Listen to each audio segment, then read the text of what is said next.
सभी भक्तों को श्री शिवाय नमस्तुभ्यम हर हर महादेव। आज मैं आपके सामने शिवरात्रि से संबंधित जितने भी उपाय हैं वह सभी प्रस्तुत कर रहा हूँ। यह अंतिम मौका है जब आप इन उपायों को सुनकर, इन उपायों को कर कर आपके जीवन में उन्नति, वैभव, संपदा, तरक्की, जितने भी दुख हैं आपकी ज़िंदगी में, कष्ट है, तकलीफ है, संतान की प्राप्ति नहीं हो पा रही है, बच्चा गलत संगत पे जा रहा है, या कोई भी मनोकामना हो, कैसा भी दुख, तकलीफ, रोग ही क्यों ना हो, उन सब का उपाय बता देता हूँ ताकि आप महाशिवरात्रि के दिन इन उपायों को कर कर आपके जीवन से दुख, तकलीफ को हटा सके, रोगों को मिटा सके, साथ ही साथ में अपने जीवन में उन्नति को प्राप्त कर सके। तो महाशिवरात्रि का सबसे पहला उपाय, तो सबसे पहला जो उपाय है वह उपाय है 3 दीप का उपाय। और ये जो उपाय आपको करना है, ये उपाय 12 महीने की 12 शिवरात्रियों पे करना है। यदि आप इस महाशिवरात्रि से इस उपाय को प्रारंभ करेंगे तो आपको अगले साल की महाशिवरात्रि तक इस उपाय को करना होगा, तभी जाके आपको इस उपाय का पूर्ण फल प्राप्त होगा। वैसे तो आप, यदि आप इस उपाय को करना प्रारंभ करेंगे और 2 या 3 शिवरात्रि लगातार करेंगे तो आपको उसका लाभ प्राप्त होना प्रारंभ हो जाएगा। उसमें आप लाभ देखने लगेंगे जिस भी मनोकामना से आप उपाय करेंगे। यदि व्यापार नहीं चल रहा है, इस मनोकामना से करेंगे तो आपका व्यापार चलना प्रारंभ हो जाएगा और महाशिवरात्रि आने तक, अगली महाशिवरात्रि तक व्यापार इतना उन्नति करेगा कि आपको उसको संभालना मुश्किल पड़ जाएगा। यदि कोई कष्ट के लिए कर रहे हैं तो धीरे धीरे वे कष्ट समाप्त होना प्रारंभ हो जाएगा। तो इसमें आपको क्या करना है, प्रदोष काल में, प्रदोष काल आपको बताया है पहले भी, प्रदोष काल आपको फिर से बता देते हैं। सूर्य अस्त का जो समय होता है, जब सूर्य अस्त होता है, जैसे मान लीजिए 6:15 पे सूर्य अस्त हो रहा है, तो इस सूर्य अस्त होने से 45 मिनट पहले, लगभग 5:30 बजे सूर्य प्रदोष काल प्रारंभ होता है। और जब सूर्य अस्त होता है उसके 45 मिनट बाद, यानी कि 7 बजे तक प्रदोष काल रहता है। यानी कि जो 1 से 1.5 घंटे का समय होता है, ये जो 1.5 घंटे का समय होता है सूर्य अस्त से 45 मिनट पहले और सूर्य अस्त के 45 मिनट बाद का जो समय है, यही जो समय होता है 1.5 घंटे का, ये होता है प्रदोष काल। इसी को प्रदोष काल कहा गया है। इस प्रदोष काल में किए गए अधिक से अधिक उपाय, जितने भी आप उपाय करते हैं वो आपको फल की प्राप्ति अधिक प्राप्त कराते हैं। तो इस प्रदोष काल में आपको क्या करना होगा, 3 दीप लेने हैं और ये तीनों दीप आपको लंबी बाती के लगाने हैं। सबसे पहला जो दीप आपको लगाना है वो लगाना है बेलपत्री के वृक्ष के नीचे।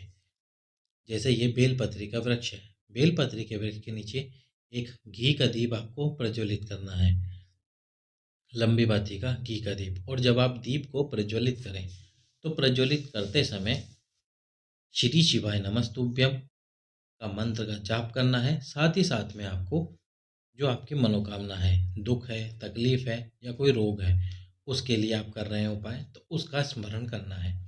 सबसे पहला दीप बेलपत्री के वृक्ष के नीचे प्रज्वलित कर दीजिए। उसके बाद जो शिव मंदिर की चौखट होती है, जो भोले बाबा की चौखट होती है, उस चौखट पे आपको दूसरा दीप प्रज्वलित करना है, वो भी घी का दीप होगा। वहाँ भी श्री शिवाय नमस्तुभ्यम का जाप कीजिए। उसके बाद में आपकी जो मनोकामना या दुख है उसको बोलिए। तीसरा जो दीप है वो आपको प्रज्वलित करना है आंवले के वृक्ष के नीचे। आंवले के वृक्ष के नीचे तीसरा दीप प्रज्वलित कर दीजिए। दीप प्रज्वलित करते समय आपको वही श्री शिवाय नमस्तुभ्यम का मंत्र और साथ के साथ में जो आपकी मनोकामना है या दुख है उसका स्मरण कीजिए। जब आप तीसरा दीप प्रज्वलित कर दें, वहाँ से उठकर घर आ जाइए।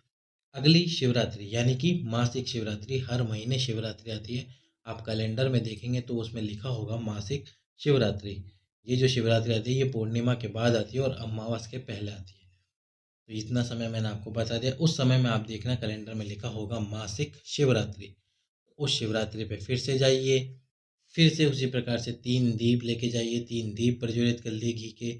जो आपकी मनोकामना है उस मनोकामना को बोलिए और वापस घर आ जाइए। दूसरी या तीसरी शिवरात्रि तक आपको आपकी बोली गई मनोकामना या दुख में लाभ होना प्रारंभ हो जाएगा। जो आप दुख होगा वो कटना प्रारंभ होगा, मनोकामना होगी वह पूर्णता की तरफ बढ़ेगी। और आपको ये उपाय करना है 12 महीने की 12 शिवरात्रि। अब अगला उपाय, अगला जो उपाय है उसमें आपको क्या करना है, एक पत्ता लेना है, बेलपत्र का पत्ता यानी बेलपत्र लेना है। अब इस बेलपत्र को शिवरात्रि के दिन ही बेलपत्री के वृक्ष के नीचे, जो बेलपत्री की जड़ होती है, अब हम जड़ में तो इसे पत्ते को समर्पित नहीं कर सकते, जो जो बेलपत्री के वृक्ष के नीचे जो मिट्टी होती है हमको उसी को जड़ मानना पड़ता है कि यही भगवान, यही बेलपत्र की जड़ है और इसी जड़ में भगवान भोलेनाथ, माता पार्वती और उनके 13 बच्चे समाहित हैं। इस बेलपत्र को, बेलपत्री के वृक्ष के नीचे बैठकर, अब इस बात का ध्यान रखना कि बेलपत्री के वृक्ष के नीचे बैठना है आपको। कोई छोटा सा पौधा हो बेलपत्री का जो आपने गमले के अंदर लगा रखा हो, उसके नीचे उपाय को नहीं करना है। बेलपत्री का जो वृक्ष आपकी हाइट से ऊपर हो, यानी कि आपकी सर के हाइट से ऊपर हो, उसी बेलपत्री के वृक्ष के नीचे आपको जाके बैठना है। एक बेलपत्र आपकी मनोकामना बोल के समर्पित करना है उस जमीन पर जिसमें बेलपत्र का वृक्ष लगा हुआ है। समर्पित करने के बाद में घर पुनः आ जाइए। इस उपाय को भी आपको 2 या 3 शिवरात्रि लगातार करना ही है। 2 या 3 शिवरात्रि आप इस उपाय को कीजिए, जो भी मनोकामना है आपकी वो आपकी मनोकामना पूर्ण होगी। अब अगला उपाय की तरफ चलते हैं। अगला उपाय है जो कि है पार्थिव शिवलिंग का उपाय। पार्थिव शिवलिंग की पूजा गुरुजी जो सावन की शिवरात्रि आती है उसमें कराते ही हैं, हमेशा 2 साल से कराते हुए आ रहे हैं, इस साल भी अवश्य ही कराएंगे। तो जो पार्थिव शिवलिंग होता है उसके बारे में उन्होंने बताया है, उसके बाद मैं भी जानकारी दे देता हूँ कि जब भी आप पार्थिव शिवलिंग का निर्माण करें तो अपने वर्ण के अनुसार मिट्टी का उपयोग करें।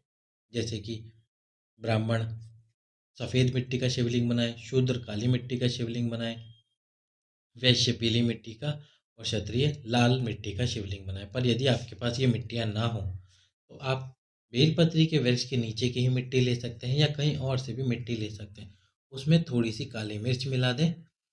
साथ में जब आप मिट्टी घर लेके आएँ तो उसमें थोड़ा सा छीटन कर दीजिए गंगा जल का, और उसके बाद में थोड़ी सी काली मिर्च पिसी हुई मिला दीजिए और उसके बाद पार्थिव शिवलिंग का निर्माण कीजिए। पार्थिव शिवलिंग का निर्माण करने से पहले पार्थिव शिवलिंग के नीचे एक बेलपत्र अवश्य रख दीजिए, क्योंकि जो भोलेनाथ का शिवलिंग है वह माता पार्वती के हस्त कमल पर रखा हुआ है। तो जब आप इस पर निर्माण करेंगे तो आपको आपके फल, आज आपकी पूजा का पूरा फल प्राप्त होगा।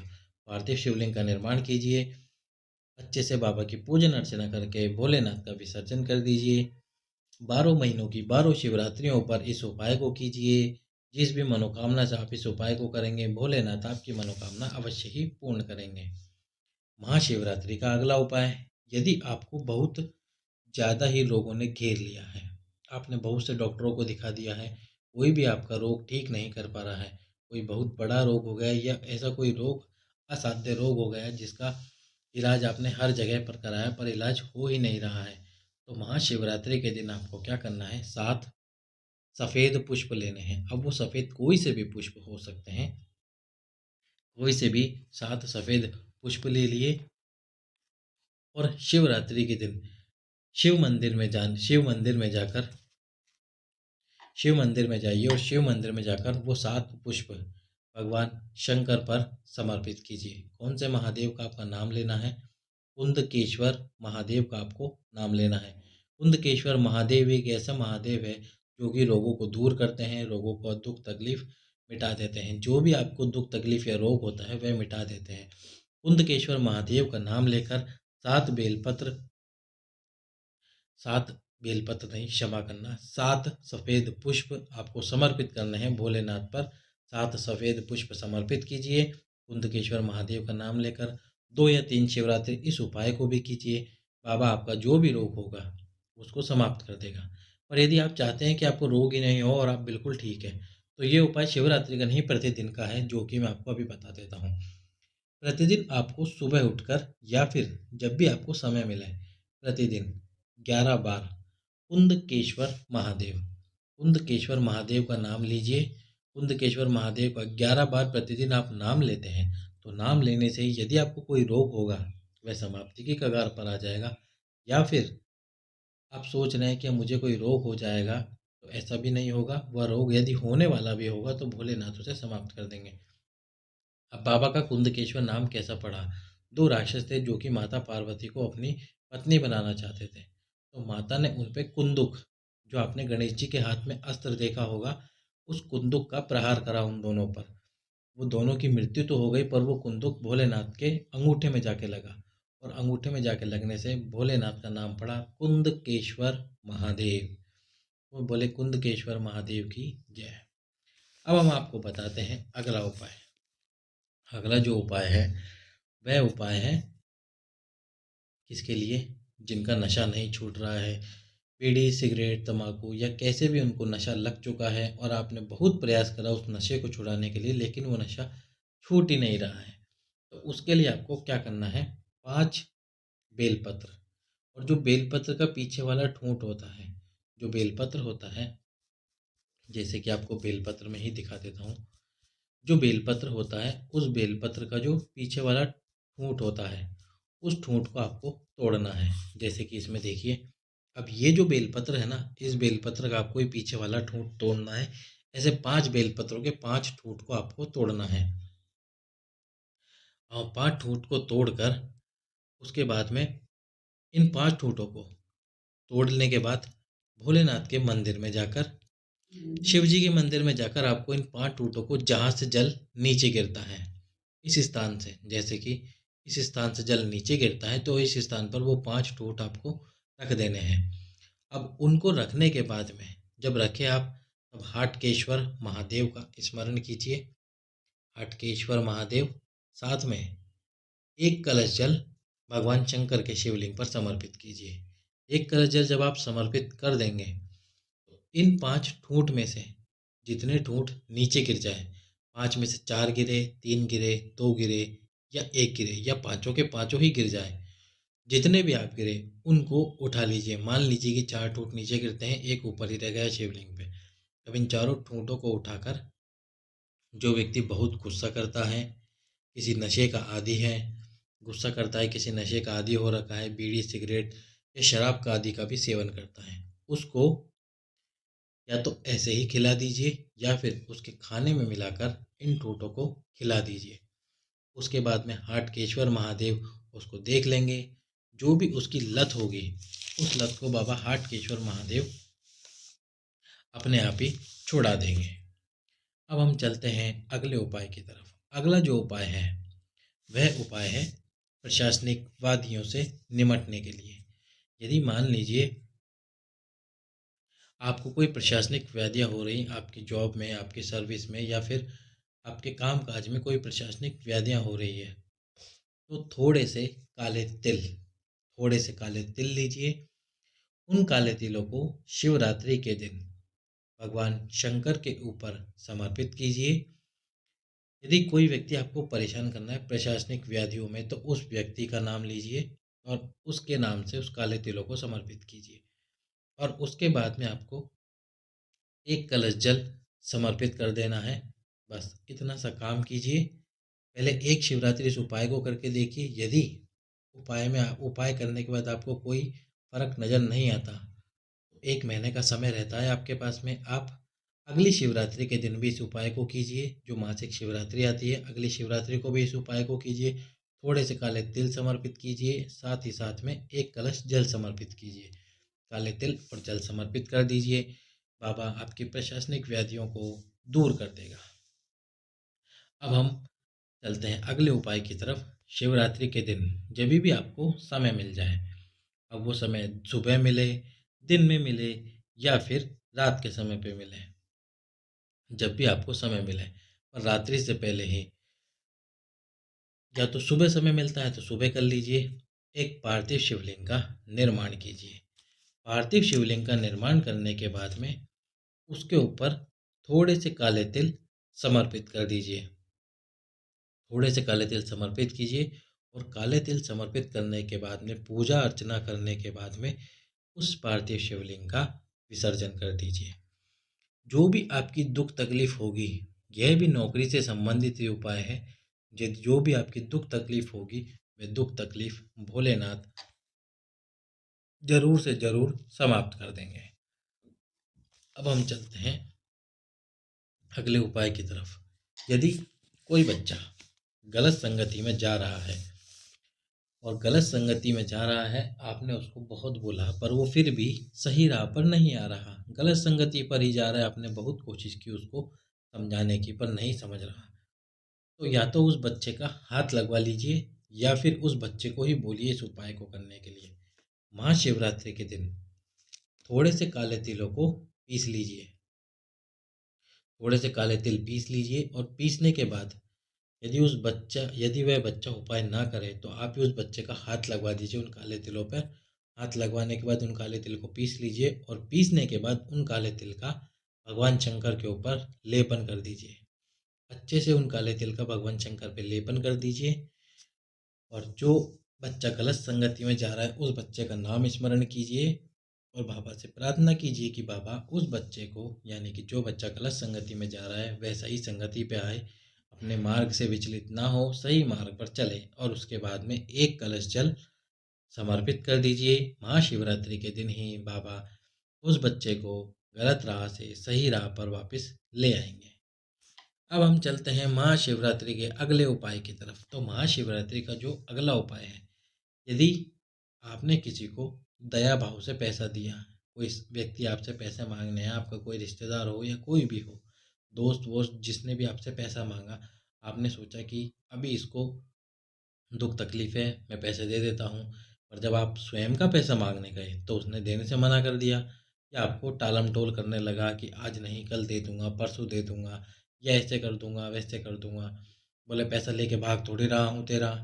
तो यदि कोई इस प्रकार से बोले और आप बहुत मिन्नतें करने के बाद में आपको आपका पैसा ना मिले, तो कुछ मत कीजिए, थोड़ा सा दही अपने हाथ में ले लीजिए, थोड़ा सा दही हाथ में लेकर शिव मंदिर में जाकर उस व्यक्ति का नाम स्मरण कीजिए, जितना आपने पैसा दे रखा है उस पैसे का स्मरण कीजिए, जिससे जितना पैसा लेना उतना पैसा स्मरण करने के बाद में उस दही को भोलेनाथ के शिवलिंग पर समर्पित कर दीजिए। शिवलिंग पर दही को समर्पित करने के बाद में एक बेलपत्र भी समर्पित कर दीजिए, एक बेलपत्र समर्पित कीजिए। एक बेलपत्र समर्पित करने के बाद में घर आ जाइए।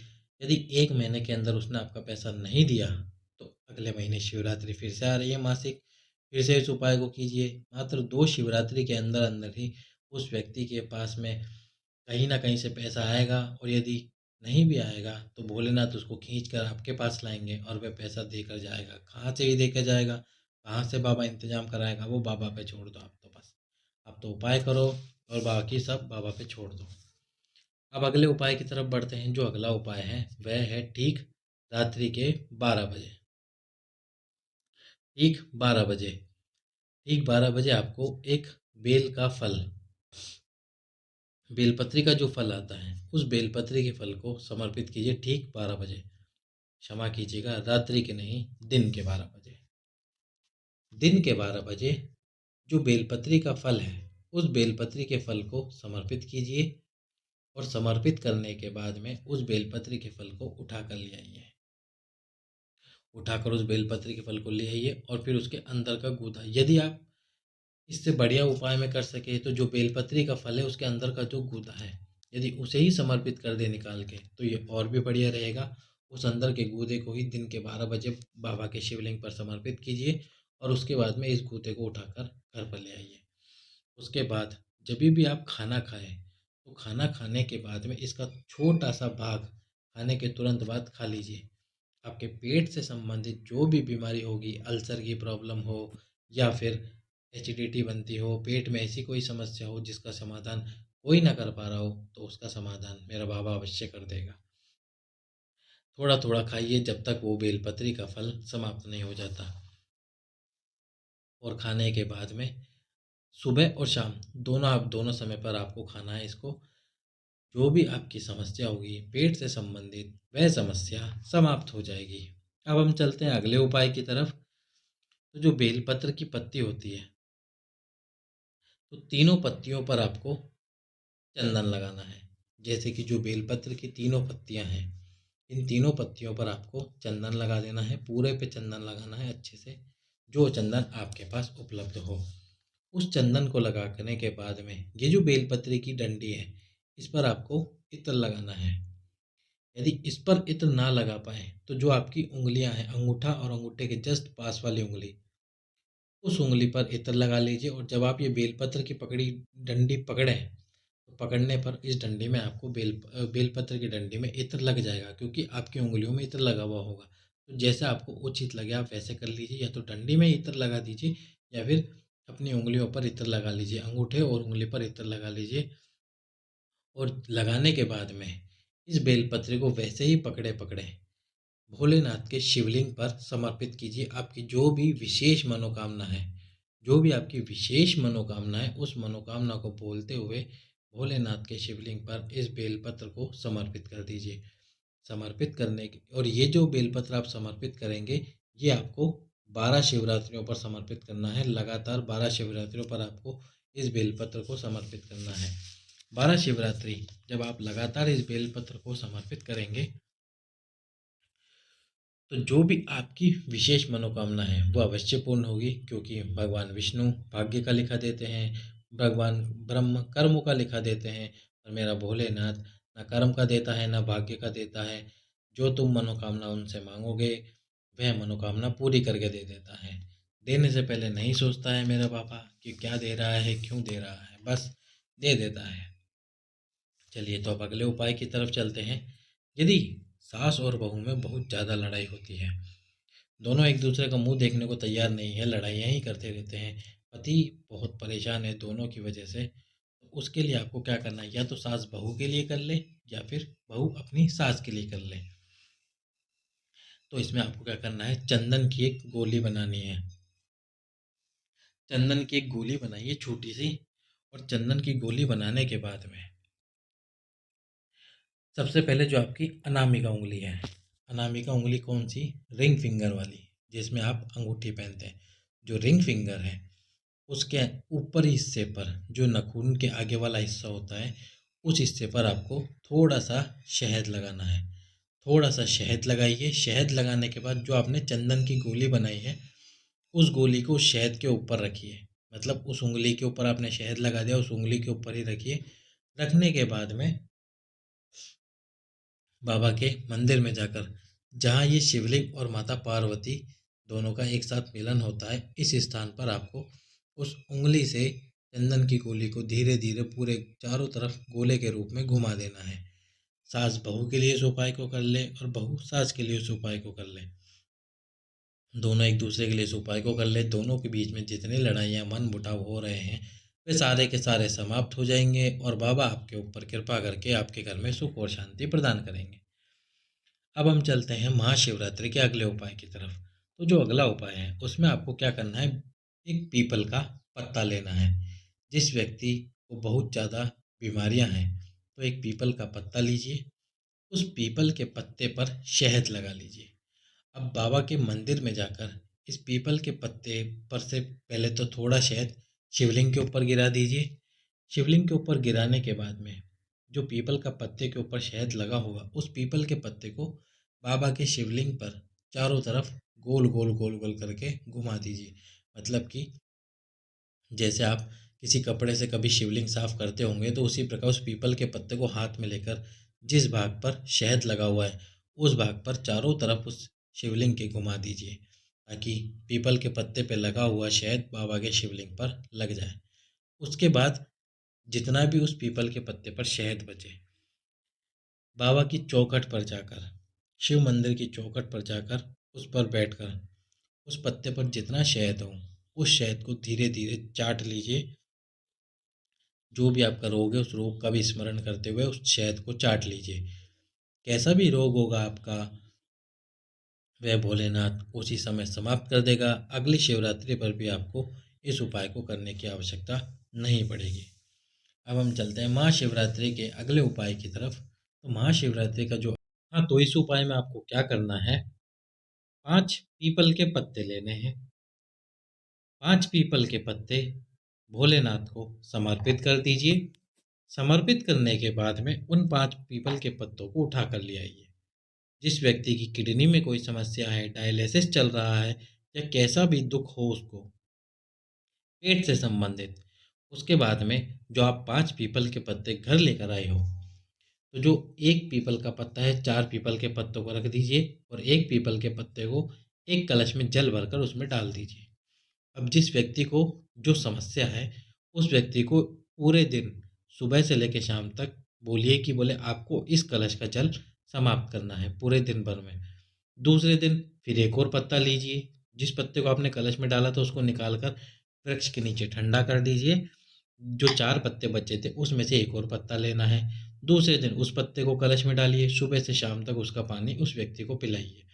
फिर तीसरे दिन तीसरा पत्ता लेना है, तीसरे पत्ते का पानी भी उस उस कलश में पानी डालकर तीसरा पत्ता डालिए और पूरा पानी सुबह से लेकर शाम तक समाप्त करवा दीजिए। फिर चौथा पत्ता और इस प्रकार पांचवा पत्ता। पर जो पांचवा पत्ता लेंगे, उस पांचवें पत्ते के पांचवें दिन पूरा पानी एक दिन में नहीं समाप्त करना। इस कलश का जल 2 दिन के अंदर समाप्त करना है, यानी कि 2 दिन में आपको इस कलश के जल को समाप्त करना है। जैसी भी समस्या होगी, किडनी लीवर से भी संबंधित कोई समस्या होगी, डायलिसिस चल रहा होगा, तो भोलेनाथ उस समस्या को समाप्त कर देंगे। चलिए तो अब चलते हैं अगले उपाय की तरफ। इस उपाय में आपको क्या करना है, एक धतूरा लेना है और उस एक धतूरे को अच्छे से हल्दी में भिगो लीजिए। अच्छे से हल्दी में डुबो लीजिए और डुबोने के बाद में एक साथ में एक सफ़ेद पुष्प भी लीजिए। 12 महीने की 12 शिवरात्रियों पर आपको इस उपाय को करना है। यदि आपका व्यापार नहीं चल रहा है, व्यवसाय नहीं चल रहा है, या फिर दुकान नहीं चल रही, घर में लक्ष्मी नहीं आ रही, कर्ज बढ़ रहा है, कैसी भी समस्या है, तो उस हल्दी में भिगोए हुए धतूरे को और जो साथ में एक सफ़ेद पुष्प आपने ले रखा है, शिव मंदिर में लेके जाइए शिवरात्रि वाले दिन। और उसके बाद में सबसे पहले आपको धतूरा समर्पित करना है। धतूरा जो होता है भोलेनाथ का सबसे प्रिय फल होता है, तो सबसे पहले आपको धतूरा समर्पित कर देना है। धतूरा समर्पित कर दीजिए और उसके बाद जो आप सफ़ेद पुष्प लेके गए हैं, उस सफ़ेद पुष्प को भी समर्पित कर दीजिए। सफ़ेद पुष्प और उस धतूरे को समर्पित कर दीजिए। 12 महीने की 12 शिवरात्रियों पर आपको ये उपाय करना है। सबसे पहले तो यदि आप 2 और 3 शिवरात्रि पर इस उपाय को कर देंगे, तो बाबा आपकी जितनी भी समस्या होगी उन समस्याओं का समाधान करना प्रारंभ कर देगा। अब हम चलते हैं अगले उपाय की तरफ। ये उपाय है ठीक दिन के 12 बजे। ठीक दिन के 12 बजे आपको क्या करना है, दुर्वा लेनी है। दुर्वा की 3 कली, यानी कि 3 दुर्वा लेनी है। ऐसा गुच्छ नहीं बनाना। एक दो जो सिंगल सिंगल दुर्वाएं हैं, जैसे ये दुर्वा, ये दुर्वा, ये दुर्वा, तो 3 दुर्वाएं आपको इसमें लेनी है। ठीक दिन के 12 बजे 3 दुर्वा। जिस व्यक्ति ने आपका पैसा ले लिया है और आपका पैसा दे ही नहीं रहा, आपने बहुत बोला उसको पर फिर भी वो पैसा नहीं दे रहा, राजी नहीं हो रहा पैसा देने के लिए, तो वो 3 दुर्वा भगवान शंकर के शिवलिंग पर समर्पित कीजिए उस व्यक्ति का नाम लेकर। और समर्पित करने के बाद में बस घर आ जाइए।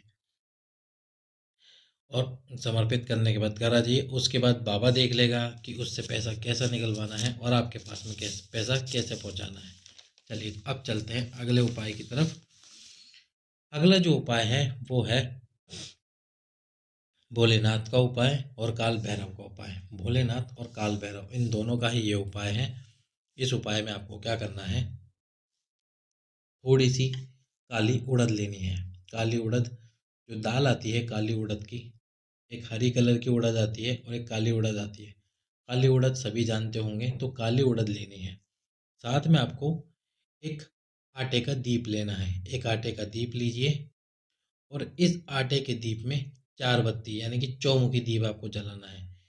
एक बत्ती को दोनों तरफ से जलाकर इस दीप को खराब मत करना, क्योंकि 4 बत्ती का मतलब होता है 4 अलग अलग बत्ती लगानी है।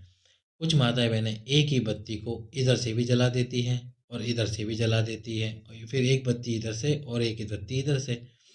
एक ही बत्ती को दोनों तरफ से जला देती है और हो जाता है ये चौमुखी दीप। ये चौमुखी दीप नहीं होता है। आपको जो दीप लेना है उसमें 4 अलग अलग बातियां लगानी है।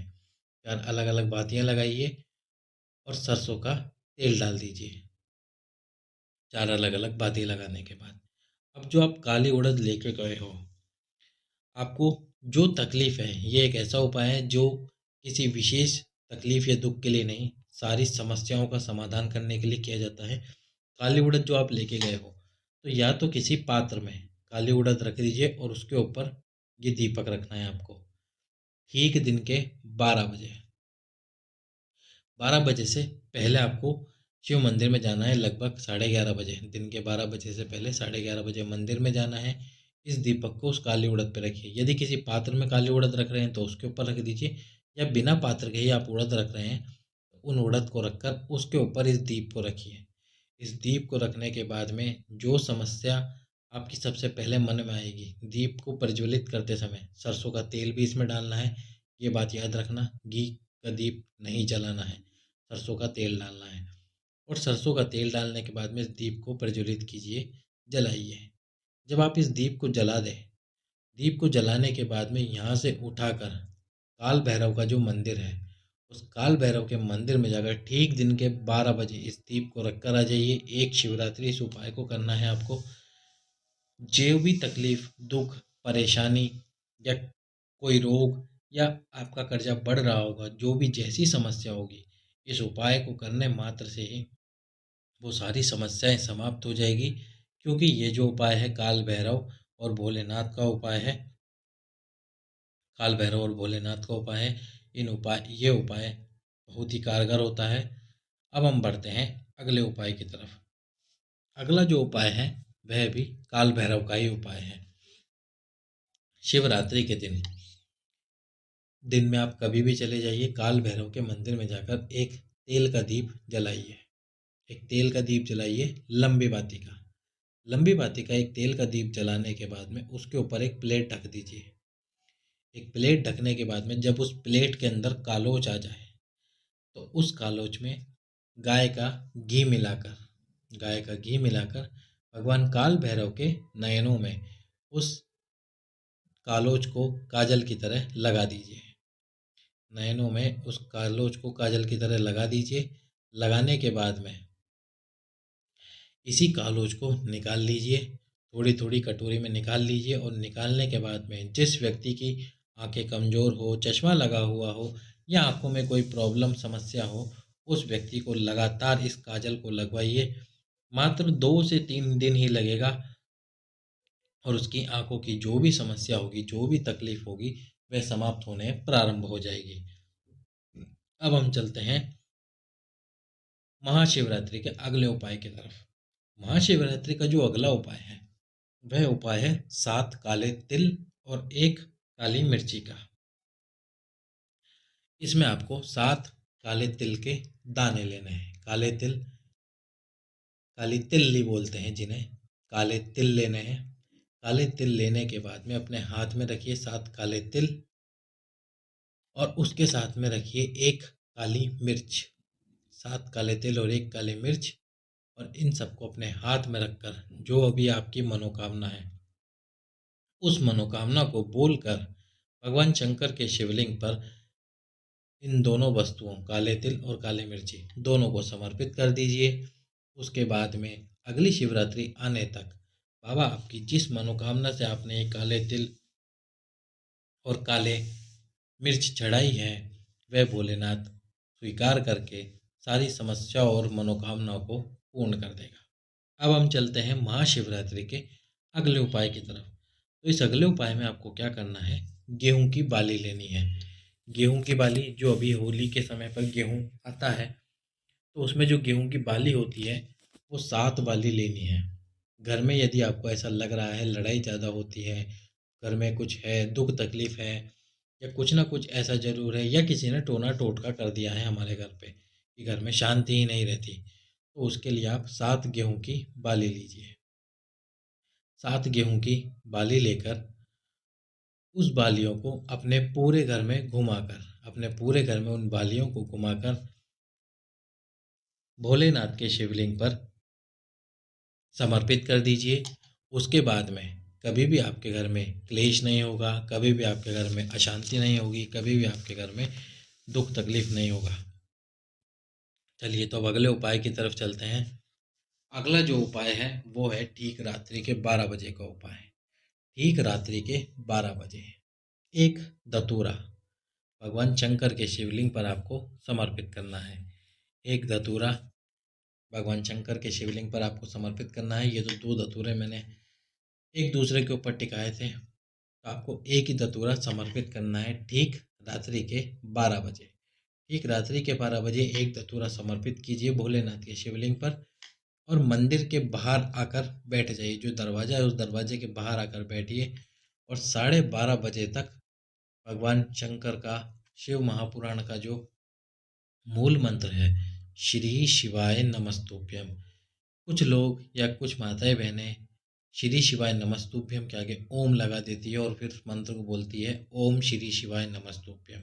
ये सही मंत्र का उच्चारण नहीं है। आप 1 लाख क्या 1 करोड़ बार भी यदि ओम श्री शिवाय नमस्तुभ्यम का जाप करोगे तो बाबा आपकी मनोकामना कभी नहीं सुनेंगे। श्री शिवाय नमस्तुभ्यम केवल श्री शिवाय नमस्तुभ्यम ही है, उसके आगे ओम नाम का उच्चारण नहीं है। तो आपको केवल श्री शिवाय नमस्तुभ्यम मंत्र का जाप करना है। श्री शिवाय नमस्तुभ्यम मंत्र का 12:30 बजे तक जाप करते रहिए। उसके बाद में इस धतूरे को उठाकर सुबह 4 बजने से पहले, यदि आपकी कोई दुकान है, दुकान नहीं चल रही, उस दुकान में लाल कपड़े में बांध दीजिए। घर में लक्ष्मी नहीं आ रही, घर में लाकर रख दीजिए। या कोई खेत या ऐसा कुछ है, खेत जिसके अंदर आपकी फसल नहीं उग रही, तो उस खेत में ले जाकर गाड़ दीजिए। बाबा ऐसी कृपा करेगा, ऐसी कृपा करेगा कि आप सोच भी नहीं पाओगे कि कैसी कृपा करेगा। चलिए तब अब चलते हैं अगले उपाय की तरफ। यदि किसी व्यक्ति की तबीयत ज़्यादा खराब रहती है और वह बेड से भी नहीं उठ पाता है, तो इस उपाय में आपको लेने हैं 7 बोर।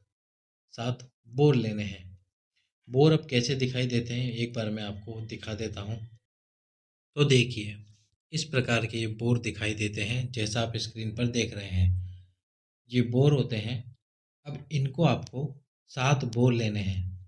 7 बोर जिस व्यक्ति की तबीयत ज़्यादा खराब रहती है, दुख तकलीफ ज़्यादा रहती है, उस व्यक्ति को या तो 7 बोर स्पर्श कराकर उसके ऊपर से 7 बार घुमाकर ठीक दिन के 12 बजे, 7 बार घुमाकर इन बोरों को या तो उस व्यक्ति के ऊपर जो या तो उस व्यक्ति को आप शिव मंदिर में ले जाइए और वहीं पर घुमाकर 12 बजे शिव जी पर चढ़ा दीजिए, या फिर घर में 10 मिनट पहले ही आपको 7 बार इन उस व्यक्ति पे से घुमाने हैं और इन 7 बारों को ठीक 12 बजे शिव जी के मंदिर में ले जाकर भगवान शंकर के ऊपर समर्पित कर देने हैं।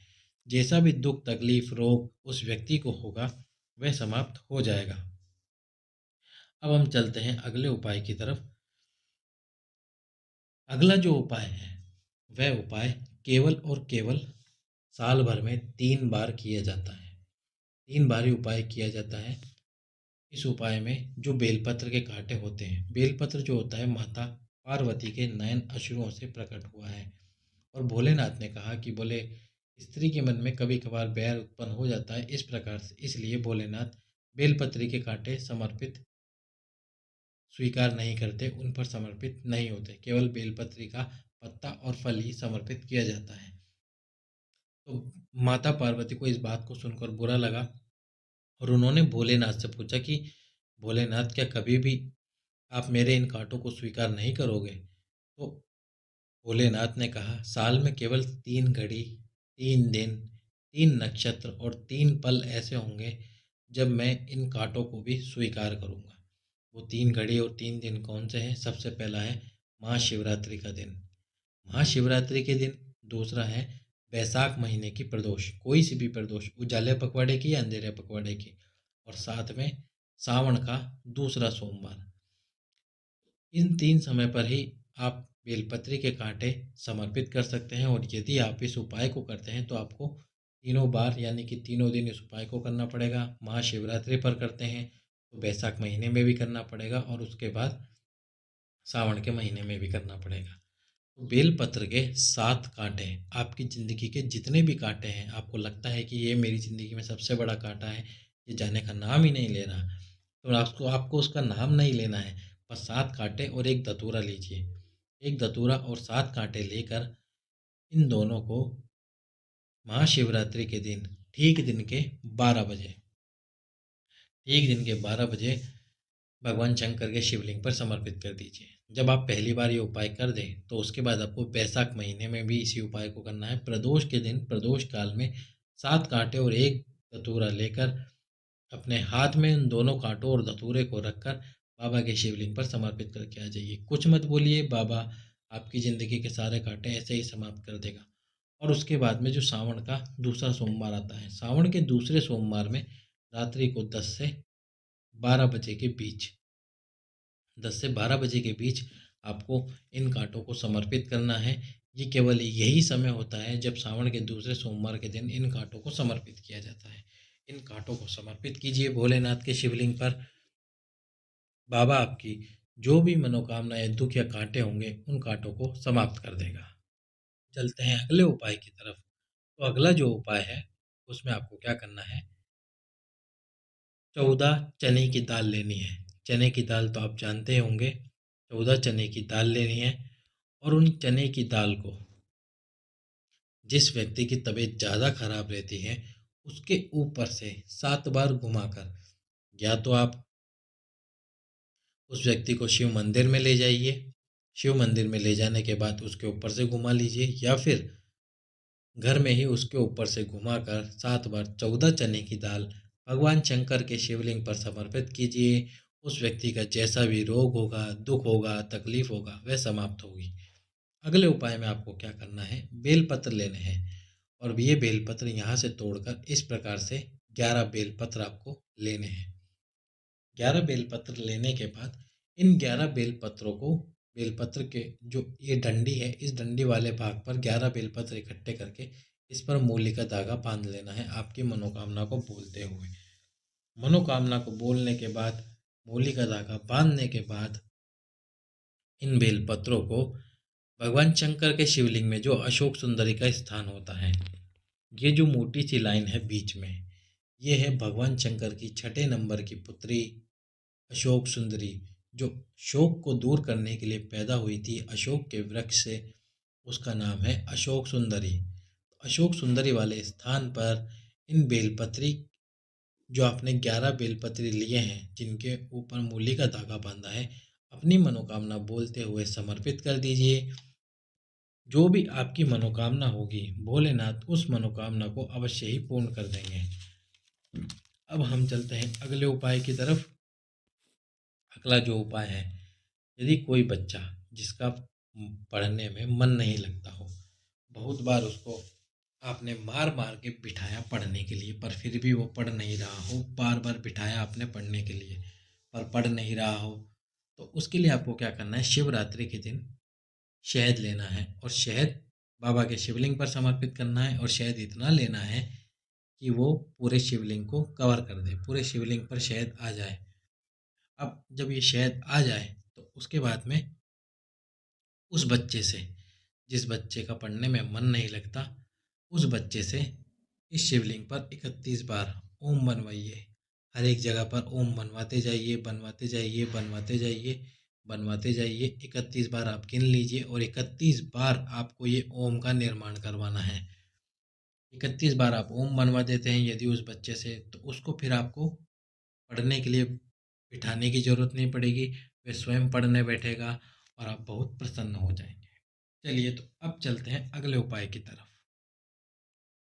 तो अगले उपाय है 7 धतूरों का उपाय।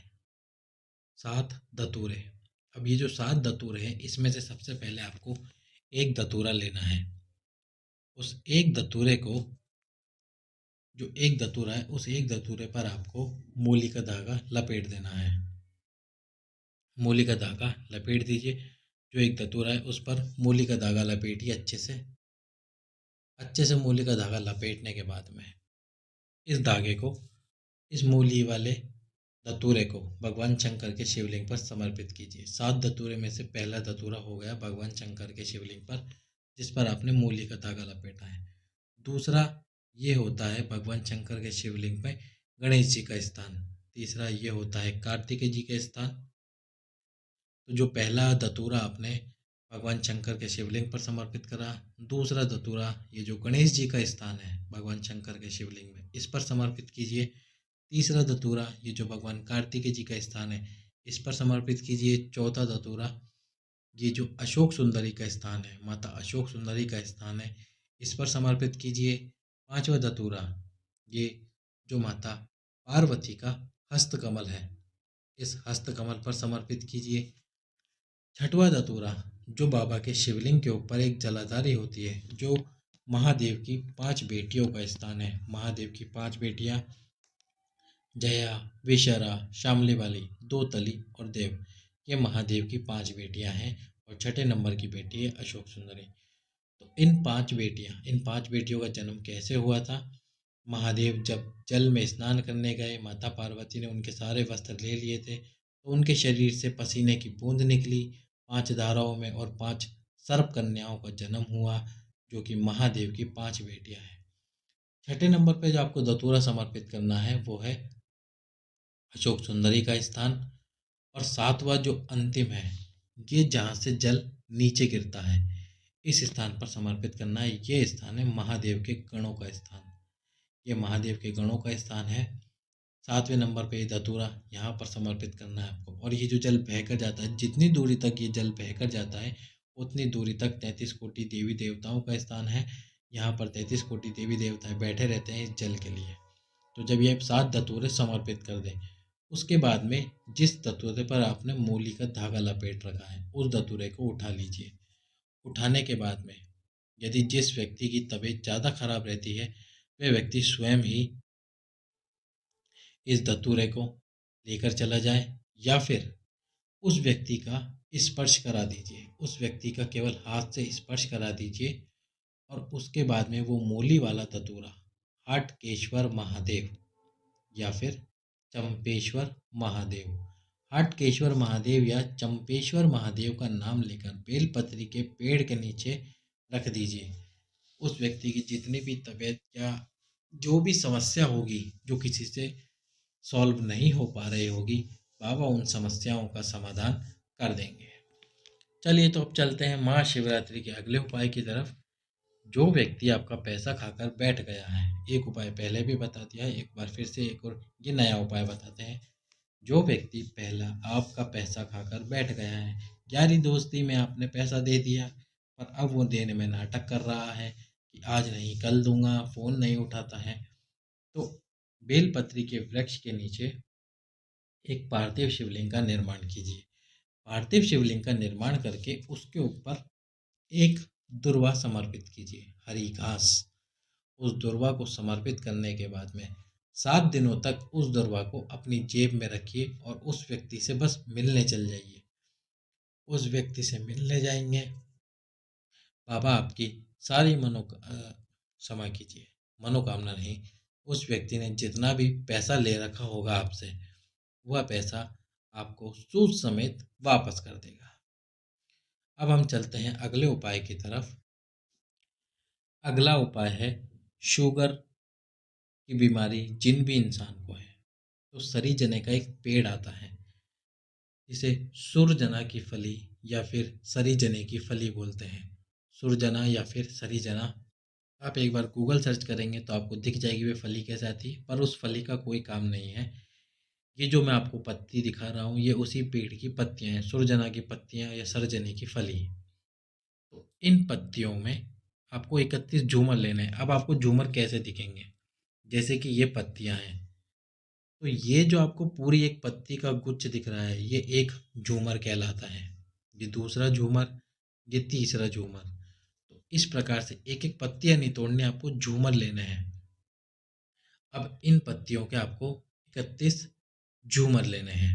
31 झूमर यानी कि 31 पत्तियों वाले इस प्रकार का एक झूमर, तो 31 झूमर लेने हैं। अब उन 31 झूमर को रात्रि के 12 बजे, ठीक रात्रि के 12 बजे शिवरात्रि वाले दिन बाबा के शिवलिंग पर समर्पित कीजिए। शिवलिंग पर समर्पित करने के बाद में थोड़ी देर रखे रहने के बाद उन 31 झूमर को लेकर आइए।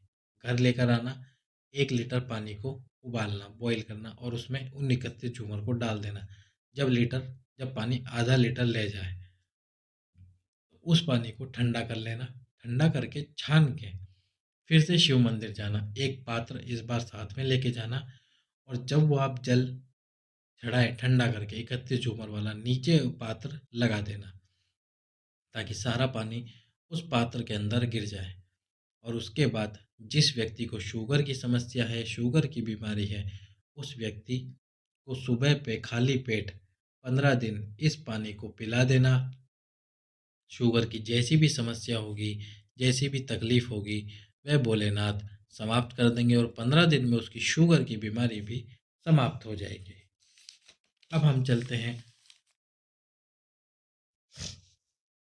तो जो अगला उपाय है, उस अगले उपाय में आपको क्या करना है। रात्रि को 2 बजे, रात्रि को 2 बजे 8 मुखी रुद्राक्ष सबसे पहले भोलेनाथ को समर्पित कीजिए। 8 मुखी रुद्राक्ष समर्पित करने के बाद में 8 मुखी रुद्राक्ष आपने समर्पित किया और उस रुद्राक्ष को अपनी बावा में यानी कि हाथ में बांध लीजिए। जो माताएं बहनें हैं उस रुद्राक्ष को उल्टे हाथ में बांधे और जो पुरुष लोग हैं उस रुद्राक्ष को सीधे हाथ में बांधे। तो माताएं उल्टे हाथ में और पुरुष सीधे हाथ में बांध लीजिए उस रुद्राक्ष को। बीपी से संबंधित जो भी समस्या या बीपी ऊपर नीचे भी होता होगा तो वह ऊपर नीचे होना बंद हो जाएगा, बीपी एक जगह पर स्थिर हो जाएगा। अब हम चलते हैं महाशिवरात्रि के अगले उपाय की तरफ। महाशिवरात्रि का अगला उपाय है रात्रि के ठीक 12 बजे। रात्रि के ठीक 12 बजे यदि आपके नयन में थोड़ी समस्या है, दिखाई कम देता है या फिर कोई तकलीफ आपको लग रही है, तो जो आपके नयन है उनके लिए रात्रि के ठीक 12 बजे शहद को भगवान शंकर के शिवलिंग पर समर्पित कर दीजिए और थोड़ी देर समर्पित रहने के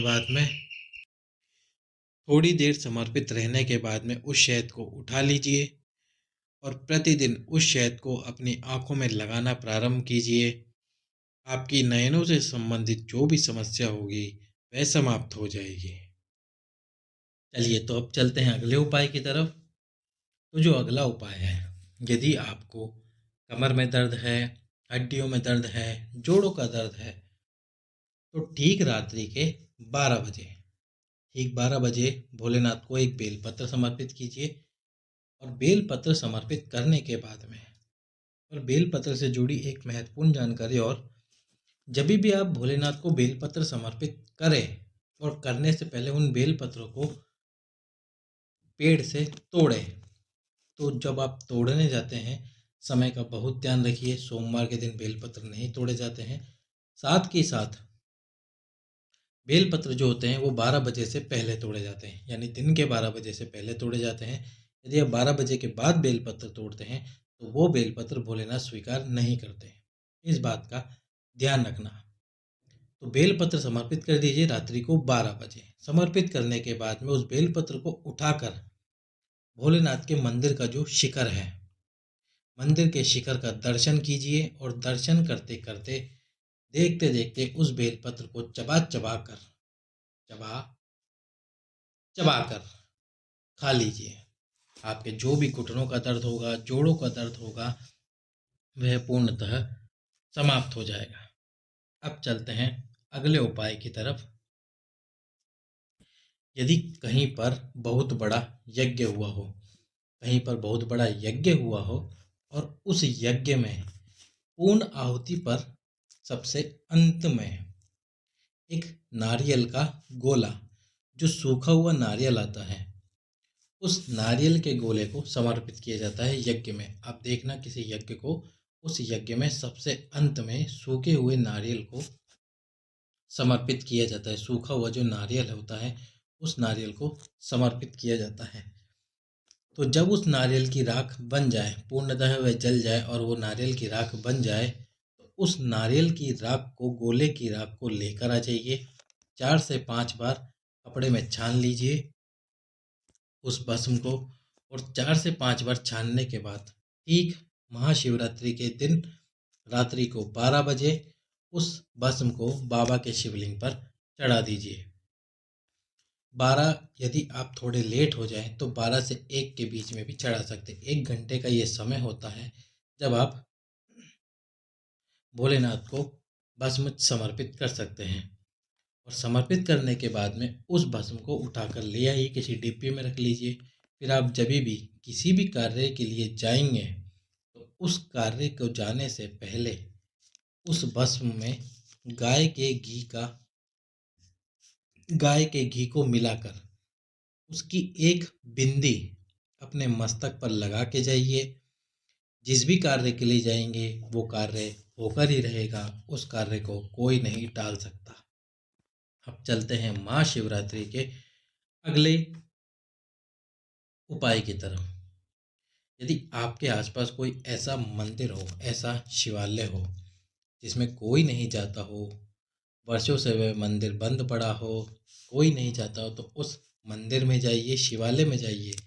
शिवरात्रि के दिन उस मंदिर में साफ सफाई कर कर, पूजा अर्चना कर कर, अच्छे से सफाई कर कर, शिवरात्रि के दिन प्रदोष काल में बाबा का श्रृंगार करके आइए। सफ़ेद पुष्पों से, मालाओं से भोलेनाथ का श्रृंगार कीजिए। किसी भी मनोकामना कुछ मत बोलिए, बस आप बाबा का श्रृंगार कर दीजिए। अगली शिवरात्रि पर यानी कि मासिक शिवरात्रि पर जाइए और बाबा का फिर से शिव श्रृंगार कर दीजिए। मेरा भोलेनाथ आपकी झोली इतनी भर देगा, इतनी भर देगा कि संभाले नहीं संभाल पाओगे, कहोगे बाबा ये तूने क्या किया, कैसा चमत्कार कर दिया। ऐसे बाबा का श्रृंगार करके आइए। श्रृंगार पूरे मन, पूरी श्रद्धा के साथ करके आना। अब हम चलते हैं महाशिवरात्रि के अगले उपाय की तरफ। तो महाशिवरात्रि का जो अगला उपाय है, आपको थोड़े से मूंग लेने हैं। थोड़े से मूंग लीजिए अपने हाथ में, मुट्ठी भर मूंग लेकर उस हाथ को बंद ही रखिए। और उस हाथ को बंद रखकर जो आपके हाथ में मूंग है, उन मूंग को बाबा के शिवलिंग पर स्पर्श कराइए। बाबा के शिवलिंग पर स्पर्श कराइए और स्पर्श कराने के बाद थोड़ी सी मूंग उसी स्थान पर यानी कि यहीं शिवलिंग पर गिरा दीजिए। और उसके बाद में थोड़ी सी मूंग आपने यहाँ गिरा दी शिवलिंग को स्पर्श कराकर। जो नंदी जी बैठे होते हैं उन नंदी जी को स्पर्श कराइए आपकी वो मूंग, और स्पर्श कराने के बाद थोड़ी सी मूंग यहाँ भी गिर दीजिए।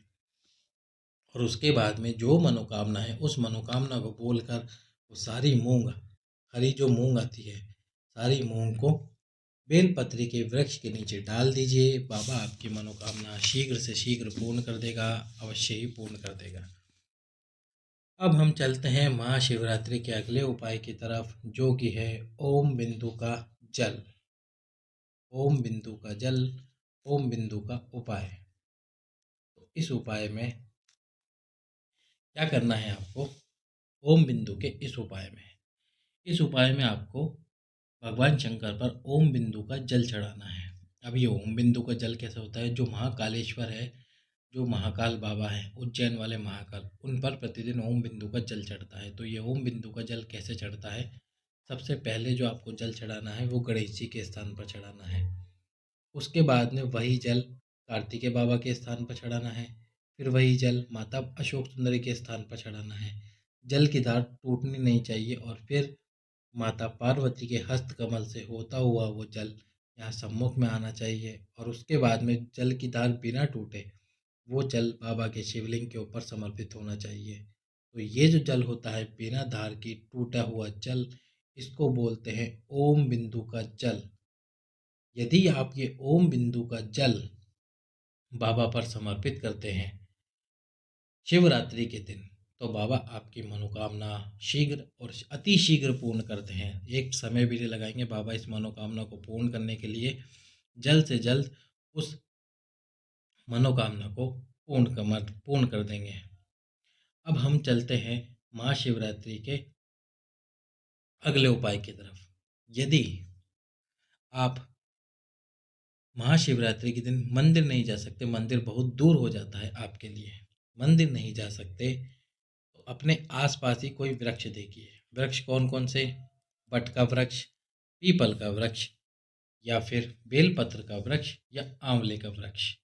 इन वृक्षों के नीचे भी यदि आप एक कलश जल इन महादेवों का नाम लेकर समर्पित कर देंगे, किसी भी एक वृक्ष के नीचे जाना, चारों वृक्ष के नीचे मत चले जाना।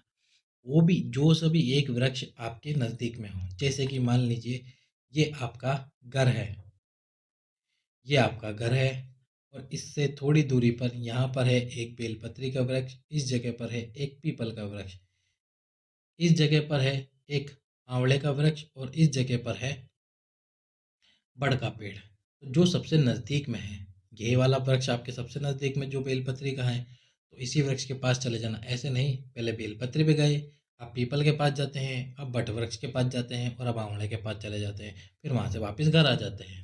ऐसा नहीं करना है, केवल एक ही वृक्ष के नीचे जाना है। जिस भी वृक्ष के नीचे जा रहे हो उस वृक्ष के नीचे उसी महादेव का स्मरण करना है। तो सबसे पहले यदि आप बेलपत्री के वृक्ष के नीचे जाते हो तो बेलकेश्वर महादेव का स्मरण कर कर जल समर्पित कीजिए। यह जल माता पार्वती, भोलेनाथ और उनके तीनों बच्चों को समर्पित होगा। पीपल के नीचे जा रहे हैं तो पिपलेश्वर महादेव, वट वृक्ष के नीचे जा रहे हैं तो बटकेश्वर महादेव, और यदि आंवले के वृक्ष के नीचे जा रहे हैं तो आकेश्वर महादेव। इस प्रकार किसी भी वृक्ष के नीचे जाकर उन आंवले के पेड़ के नीचे आकेश्वर, बेल के नीचे बेलकेश्वर, पीपल के नीचे पिपलेश्वर और वट वृक्ष के नीचे बटकेश्वर, जिस भी वृक्ष के नीचे जाइए उस वृक्ष के नीचे उस महादेव का नाम लेकर जल समर्पित कीजिए। महाशिवरात्रि की संपूर्ण पूजा का फल आपको प्राप्त हो जाएगा। अब हम चलते हैं अगले उपाय की तरफ। तो जो अगला उपाय है वह उपाय है नस और नाड़ियाँ चौक होने का। यदि चौक हो गई है तो उनको खोलने का उपाय है, नस नाड़ियाँ चौक करने का उपाय नहीं है। कहीं आप ऐसा सोचे कि ऐसा उपाय भी है शिवरात्रि के दिन जो किसी की नस नाड़ियाँ चौक कर सकता है, नहीं, ऐसा कोई उपाय नहीं है। यह केवल उपाय है नस नाड़ियाँ जिनकी चौक है उनको खोलने वाला उपाय है। इस उपाय में आपको क्या करना है, काले तिल पीस कर उसमें लाल चंदन मिलाना है और मिलाकर उसको उबटने की तरह तैयार कर लेना है। उबटने की तरह तैयार करने के बाद में उस काले तिल और लाल चंदन का लेपन भगवान शंकर के शिवलिंग पर करना है। और शिवलिंग पर करने के बाद 5 मिनट 10 मिनट वहाँ बैठिए, अपना नाम और गोत्र बोलिए। अपना नाम और गोत्र बोलने के बाद में उसके ऊपर एक एक कलश जल समर्पित कीजिए। समर्पित करने के बाद में जो आपने उबटना लगाया है उस उबटने को वापस शिवलिंग पे से उतार कर किसी पात्र में लेकर आइए और उस उबटने को अपने वक्ष स्थल पर लगाओ। 7 दिनों तक आपको उस उबटने को लगाना है। यदि कोई नस नाड़ियाँ चौक होगी तो वो खुल जाएगी, और यदि कोई ऑपरेशन होने वाला है आपका बड़ा तो वो ऑपरेशन टल जाएगा। अब हम चलते हैं महाशिवरात्रि के 3 ऐसे उपाय जो कि संतान की प्राप्ति के उपाय हैं। तो सबसे पहला जो उपाय है वह उपाय, उसमें क्या करना है, एक कलश लेना है, उस कलश के अंदर जल भर लीजिए। जल भरने के बाद में एक बेलपत्र उसमें डाल दीजिए। 10 मिनट जब वो बेलपत्र उसमें डला रहे तो उसके बाद में उस बेलपत्र को निकाल लीजिए। बेलपत्र को निकाल कर उसके बाद में उस कलश के जल को बाबा भोलेनाथ पर समर्पित कीजिए आपकी संतान की कामना के लिए कि हे भोलेनाथ, बहुत समय हो गए हैं, 15 साल 20 साल से लगी हुई हूँ, पर बाबा मेरी मनोकामना, मुझे संतान प्राप्ति नहीं हो रही है। बाबा संतान का सुख देव मुझे। उस जल को चढ़ा दीजिए और चढ़ाने के बाद में पात्र को भोलेनाथ के शिवलिंग के नीचे ही लगा दीजिए। जब आप पूरा जल चढ़ा दें तो पात्र नीचे लगा दीजिए। जो भी जल होगा वो उस पात्र के अंदर आ जाएगा। उसके बाद में उस पात्र का जल पति और पत्नी दोनों आचमन कर लीजिए, दोनों पी लीजिए। बाबा आपकी मनोकामना अवश्य ही पूर्ण करेगा। बेलपत्र का अगला उपाय, बेलपत्र का नहीं, शिवरात्रि का अगला उपाय हो जाता है कभी कभार। अगले उपाय में आपको क्या करना है, बेर लेने हैं, जो कि आप स्क्रीन पर देख रहे हैं कि किसी माताओं बहनों ने मुझसे पूछा बेर कैसे होते हैं। आप स्क्रीन पर देख लीजिए, बेर ऐसे होते हैं। तो इन बेरों को लेना है और बेर आपको लेने हैं 15 से 20 या फिर 30 बेर। कुल गिन लीजिए 15 से 30 या 30 बेर। और उसके बाद में उन 30 बेरों को शिवरात्रि के दिन बाबा पे समर्पित कर दीजिए। अब कुछ माताएं बहनें बोल रही हैं कि जो 30 बेर है वो हम कैसे समर्पित करेंगे, शिव जी के मंदिर में बहुत भीड़ होती है।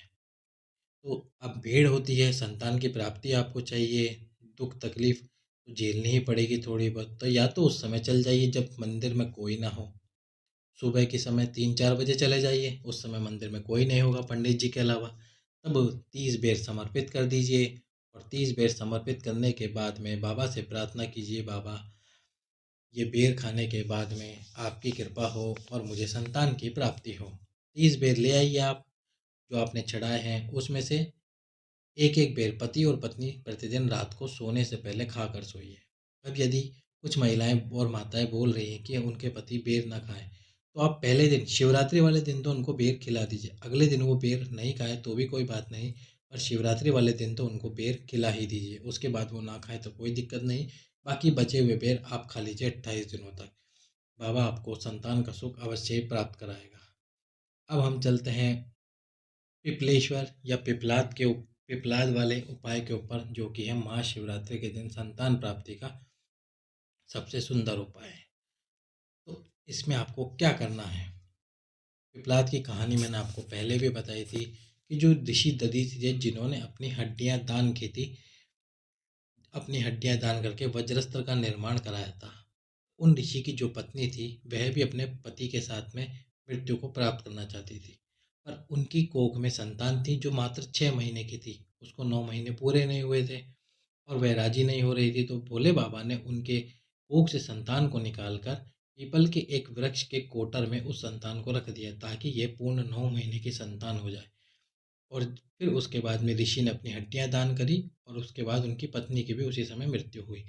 फिर भोले बाबा 9 महीने जब पूर्ण हो गए तो गए उस पीपल के वृक्ष के पास और उससे उस बच्चे को बाहर निकाला और उस बच्चे का नाम पड़ा पिपलाद।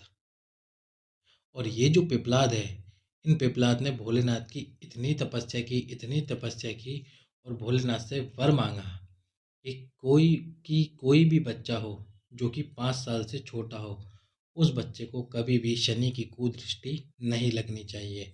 ये पिपलाद का मांगा हुआ वर था भोलेनाथ से और भोलेनाथ ने वर दिया, इसलिए 5 साल से छोटे बच्चे को शनि की कुदृष्टि नहीं लगती है। तो अब पिपलाद और महादेव का नाम पड़ा पिपलेश्वर महादेव। तो अब आपको क्या करना है? जैसे कि ये पीपल का वृक्ष है, अब इस पीपल के वृक्ष के नीचे बहुत सारे कंकड़ पड़े होंगे। कोई सा भी एक कंकड़ उठाइए, उस कंकड़ को उठाकर उसको पिपलाद या पिपलेश्वर नाम दे दीजिए और पिपलेश्वर नाम देने के बाद में उसके ऊपर जल समर्पित कीजिए, पंचामृत समर्पित कीजिए। पंचामृत समर्पित करने के बाद में चंदन लगाइए और एक घी के दीप से आरती कर दीजिए। एक घी का दीप लगाना है लंबी बाती का, लंबी बाती का एक घी का दीप लगाइए। अब इस घी के दीप को लगाने के बाद में एक पीपल का पत्ता लीजिए, कोमल सा प्यारा सा पीपल का पत्ता लेकर उस पीपल के पत्ते को अपने हृदय से लगाइए और हृदय से लगाने के बाद में बाबा से प्रार्थना कीजिए, हे भोलेनाथ, हे पिपलेश्वर महादेव, जैसे आपने पिपलाद की रक्षा करी और उसको 6 से 9 महीने का पूर्ण बालक बनाया, बाबा मुझे भी संतान की प्राप्ति हो। बाबा 15 साल हो गए, 20 साल हो गए, पर मुझे संतान की प्राप्ति नहीं हो पा रही है। भोलेनाथ, मुझे संतान की प्राप्ति कराना महादेव, मुझे संतान की प्राप्ति हो बाबा, मेरी इस मनोकामना को अवश्य पूर्ण कीजिए। और उसके बाद उस पीपल के पत्ते को उस कंकड़ या पत्थर पे रख दीजिए। भोलेनाथ आपकी मनोकामना अवश्य ही पूर्ण करेगा और आपको संतान की प्राप्ति भी अवश्य ही होगी। अब हम चलते हैं महाशिवरात्रि के अगला जो उपाय है, उस उपाय में यदि कोई बच्चा गलत मार्ग पर जा रहा है, गलत संगति पर जा रहा है, अपना कहना नहीं मान रहा है, तो उसी बच्चे से लाल चंदन और शहद, इन दोनों का लेपन महाशिवरात्रि के दिन बाबा के शिवलिंग पर करा दीजिए। और यदि मान लीजिए वो बच्चा ये भी नहीं करने को राजी है, ये भी नहीं, इस कार्य के लिए भी नहीं मान रहा है, तो उस लाल चंदन और शहद में केवल उस बच्चे का हाथ लगवा दीजिए। हाथ लगवाने के बाद में आप खुद ही जाकर उस लाल चंदन और शहद का लेपन कर दीजिए बाबा के शिवलिंग पर। उसके बाद में भोलेनाथ को कैसे लाना है उसको सही रास्ते पर वो भोलेनाथ स्वयं देख लेंगे। अब चलते हैं महाशिवरात्रि के अगले उपाय की तरफ। तो महाशिवरात्रि का जो अगला उपाय है, यदि जीवन में बहुत ज़्यादा तकलीफ है, कष्ट है, या फिर कोई ऐसा आपकी फसल है, खेत है जो कि सही से फसल को नहीं दे रहा है, आपने सारे उपाय कर लिए हैं, तो ठीक महाशिवरात्रि के दिन, दिन के ठीक 12 बजे 5 बेर लेने हैं आपको, 5 बेर और 5 बेलपत्र, 5 बेल और 5 बेलपत्र लेने हैं। इन बेर पर लाल चंदन लगाना है और इन बेलपत्र पर पीला चंदन। बेर पर लाल चंदन, बेलपत्र पर पीला चंदन। बेर पर लाल चंदन, बेलपत्र पर पीला चंदन। बेर पर लाल चंदन, बेलपत्र पर पीला चंदन। 3 बार इसलिए बोल रहा हूँ ताकि आपके मन में ये बात ठहर जाए। तो बेलपत्र पर पीला चंदन। अब ठीक 12 बजे ये 5 बेर और बेलपत्र भगवान शंकर को समर्पित कीजिए। समर्पित करने के बाद में 5 बार शिव महापुराण का मूल मंत्र श्री शिवाय नमस्तुभ्यम, श्री शिवाय नमस्तुभ्यम, श्री शिवाय नमस्तुभ्यम, श्री शिवाय नमस्तुभ्यम, श्री शिवाय नमस्तुभ्यम, ये 5 बार आपको मंत्र बोलना है। और उसके बाद ये जो बेर और आपने बेलपत्र चढ़ाए हैं इनको उठा लीजिए और जो फसल, जो प्लॉट बिक नहीं रहा है या फिर जो फसल बिक नहीं रही है या फिर आपको ऐसा लग रहा है कि हमारे घर में कुछ है, तो उस घर का सेंटर नाप लीजिए। जैसे कि ये आपका घर है, अब इस घर का आपको सेंटर नापना है। ये सेंटर हो गया और ये यहाँ पे सेंटर हो गया।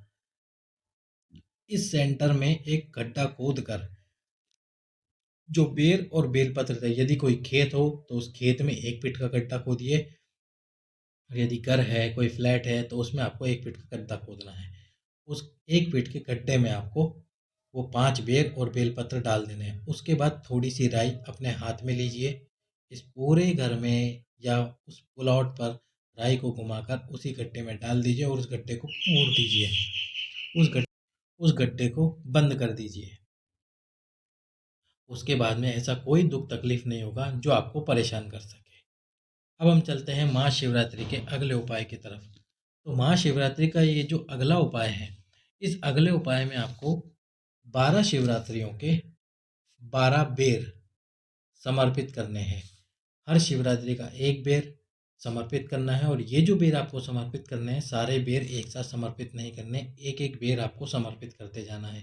पहले 1 बेर समर्पित कीजिए, फिर 1 बेर समर्पित कीजिए।